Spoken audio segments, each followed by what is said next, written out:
Rano dostanu assalamu alaikum زه غوټه یم اوس زه په بیجینګ کې د چین د ساينس او ټکنالوژي موزیم ته راغلی یم او له همدې ځایه تاسو ته د چین د انسان وړونکي فضا ناوردۍ د پرمختګ په اړه معلومات وړاندې کوم. تاسو اوس زما تر شا د تیانګونګ په نوم د چین د فضایي سټیشن د تیانهه مرکزي کابین ته وګورئ. 天河 مرکزی کابین د چین د فضایي سټیشن تیانګونګ د ادارې او کنټرول مرکزی برخه ده او هم د ستورمزلو د کار او ژوند ځای دی. د چین د شنجو 14 نمبر انسان وړونکي فضایي بیړۍ د تیر کال د اکتوبر په 14مه نیټه فضا ته وتوګول شوه او بیا له تیانهه مرکزي کابین سره ونښلول شوه.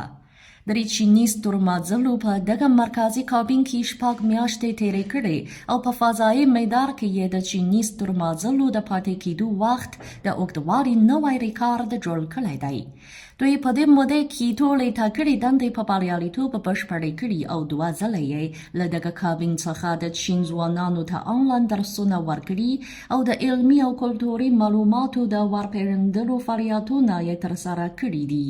چین د شنجو په نوم د فضایي بیړیو د پرمختګ درویشت مزل واخلي او د انسان وړونکي فضا ناوردۍ په برخه کې یې د پرمختګ اقدام ثابت کړی دی. ګورئ دا د چین د شنجو لومړی نمبر د فضایي بیړۍ بیرته ستنېدونکي کابین دی. چین په 1999 کال کې دغه بیړۍ لرې فضا ته توګولی او دا یې د انسان وړونکي فضایي پروژې لومړۍ الوتنه وه او د انسان وړونکي فضایي ټکنالوژي یو مهم بریالیتوب یې بلل کېږي.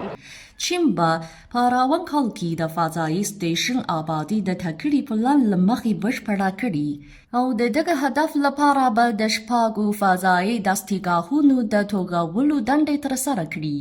د چین فضایي سټیشن د نړۍ په ورته پروژو کې بېساري دی او د ملګرو ملتونو د ټولو غړو هیوادونو پر مخ ښکاراست دی.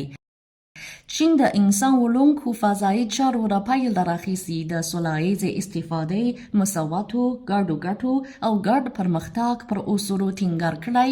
نړیواله همکاري د فضایي چارو د پرمختګ له تمایل سره سمون لري او خپل فضایي سټیشن ته د بهرنیو ستورمزلو د سفر هرکلی کوي. چینی او بهرني ستورمزلي به د فضایي اکتشاف او د بشریت د ګډ برخلیک ټولنې د آبادۍ لپاره ګډ خدمتونه وکړي.